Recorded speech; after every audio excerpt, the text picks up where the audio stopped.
आज बनेबा अँଳାर कैंडी जो थी कि आपण मैंने पिला मानकु खाइबाकू भी भल लगे तो पिला कौन बड़ भी समस्ते खाईपारे आईटा आप स्टोर करके मसे पर्यंत रखिपारे जोटा कि आप कंचा अँला आपण मान पिला मानकु देले कि जी भी हूँ खाइला बेलू टे कषापण दिए एत समय किए चोब कि गोटे दिन सबुदिने गोटे गोटे आपण पिला मानकु कि आपण भी खाईपारे अधिका परिमाण रे शीत दिन में आप बनईकी रखिपारे तो ये मुझे गोटे बड़ साइज 300 ग्राम अँला नहीं आपड़ अधिका परिमाण रे भी एटा बनई खाईपारे विटामिन सी रे भरपूर आ बहुत सारा बेनिफिट आयुर्वेदिक मेडिसिन भी बना हुए जो थी कि अँलार बहुत सारा उपकारिता भी रही है धोईकी अँला नहीं जाइए आपड़ जी बनबे से अनुसार आपड़ अँला ये धोईकी नहीं जाए धोई सारापर आपड़ अँला को भलसे पोछि ने तो मुझे कड़े अल्प पानी नहीं जो थी कि आप गोटे माने जो थी स्टीम करेंगे से गोटे इडली छांच हो आपड़ जो छणारे भी आपड़ एमती रखिकी स्टीम देवे 10 ରୁ 15 मिनिट आपड़ स्टीम देवे तो मुझे फिटेकी देखी माने अँलाटा आपड़ जमी सी स्टीम देलापर एमती फिटी जाऊ तब जानवे आपंकर अँला भलसे स्टीम हो जाए आप ठंडा करने को छाड़देवा गैस रेट बंद करनी अँला सब ठंडा है आर मंजी बाहर करने को बहुत ही सहज होता है तो ये सब अँला को एमती मो मंजी बाहर करनेबी आए छोट गोटे ब्लेंडिंग जार नहीं जो थी कि बिना पानी रे सहजरे ग्राइंड हो पार तो आर मंजी सब बाहर करनी सबको ये देखिए मंजी सब बाहर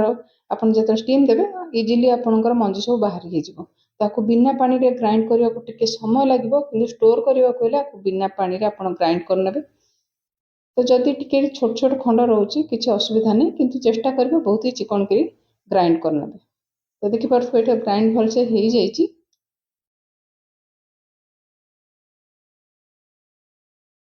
तो आपको गोटे जगह को बाहर करने ये अँलार पेस्ट को तो ये माप हिसाब से गोटे गिनार फुल गिनाटे मुझे जो अँला को ग्राइंड कर गोटे बाहर कर सेम क्वांटिटी ये गुड़ नहीं तो ये गोटे कड़े नहीं नॉनस्टिक कड़े ने भल तो ये प्रथम देदेली अँला को जो आम ग्राइंड करके रखी तो सेम परिमाण ये गुड़ भी दे दीजिए ताकू भलसे गोली नेबा गैस रहीट ये ऑन करनबा टोटाल आपण मीडियम हीट रे 10 ରୁ 15 मिनिट समय लगुच जिते भलसे आपणकर एटा कुक हो पार से समय यहाँ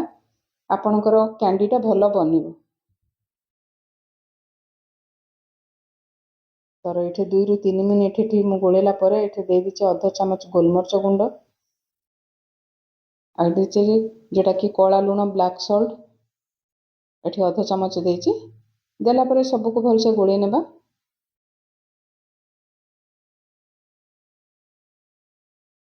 तो ये गोटे चामच गुआ घी देती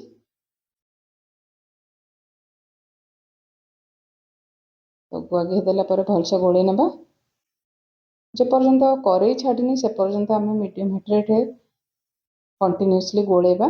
तो ये गोटे चामच नहीं कॉर्नफ्लोर जोटा कि बाइंडिंग रो काम दब अल्प पानी देकी 2 ରୁ 3 चामच पानी देके भलसे गोले नेबा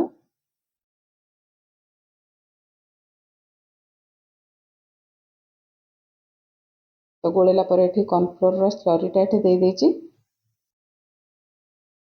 देला भलसे सबको गोले नेबा तो जो पर्यंत कड़े छाड़नी से पर्यंत यहाँ आम कंटिन्यूअसली घांटा तो देखिए ये कड़े छाड़गला तो टिके हाथ में नहीं देखिए तो यहाँ स्टिकी लगे आपण हाथ में टिके लगे तो टिके अल्प गुआ घी देदेवे आ गोलेबे देखिए आपण हाथ में जब एमती गुड़ा हो जाऊँगी तो आप गैस रेट बंद करने तो आपण पाखे जब स्क्वायर रो केक टिन थी आप नहीं बन पारे तो ये मुझे गोटे बटर पेपर दे देती तादेह ऑयल टिके दे देती तो ताको ये सेट करनबा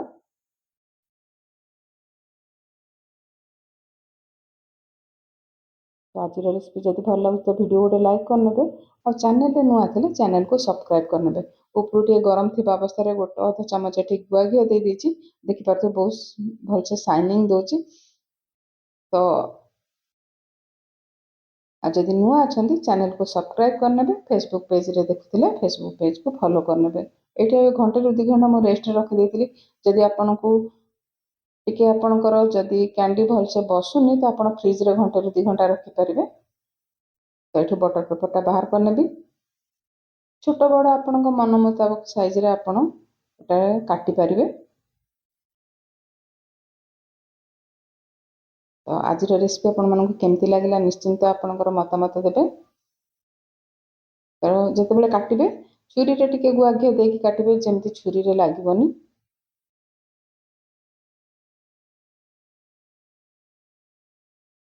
ତ ମୁଁ ଏଠି ଛୋଟ ବଡ଼ ମାନେ ଟିକେ ମିଡ଼ିୟମ୍ ସାଇଜ୍ର ସେପ୍ ରଖିଛି। ଆପଣ ଚାହିଁଲେ ଆଉ ଟିକେ ଛୋଟ ଛୋଟ ବି କାଟିପାରିବେ। ଟିକେ ଟିକେ ଲାଗୁଛି ଆପଣ ଗୁଆ ଘିଅ ଟିକେ ଲଗେଇଦେଲେ ଛୁରୀରେ ଲାଗିବନି।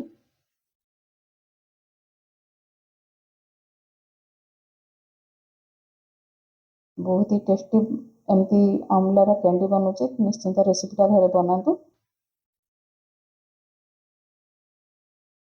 ତ ସବୁତକକୁ ବାହାର କରିନେବା। ଆଉ ଏଇଟା ଯେଉଁ ହାତରେ ଲାଗୁଛି ଆପଣ ଏଠି କ'ଣ କରିବେ, ପାଉଡ଼ର ସୁଗରକୁ ଏଠି ଦେଇପାରିବେ। ତ ମୁଁ ଏଠି କିଛି ଚିନି ନେଇକି ଗ୍ରାଇଣ୍ଡ କରି ନେଇଛି।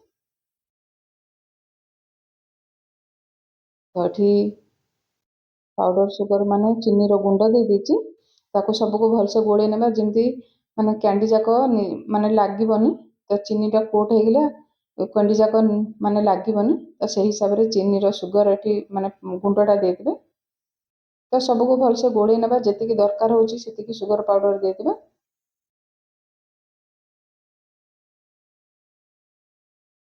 ତାକୁ ଗୋଟେ ଡବାରେ ଆପଣ ଷ୍ଟୋର୍ କରିକି ରଖିପାରିବେ। ପୁଣି ଆସିବି ଗୋଟେ ନୂଆ ରେସିପି ସହିତ। ଯଦି ଆଜିର ରେସିପି ଭଲ ଲାଗୁଛି ଲାଇକ୍ ସେୟାର ସବସ୍କ୍ରାଇବ୍ କରିନେବେ।